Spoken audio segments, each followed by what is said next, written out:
çok şahanedir. Her köşesi bir cennettir. Yazı kışı sonbaharı bir başkadır memleketim. Sonbahar yaylasına, kar beyaz dağlarına, buz gibi sularına, hasretim hasret kaldım.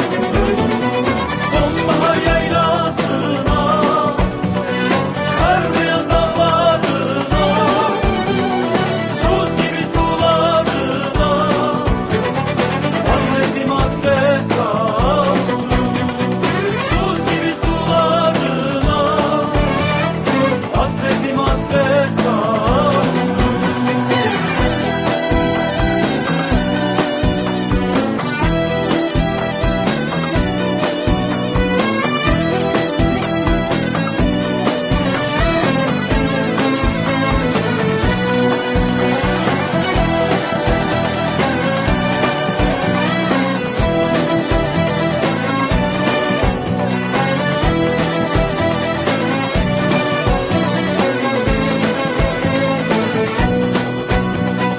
Dadaşların diyarıdır, insanoğlunun hasıdır.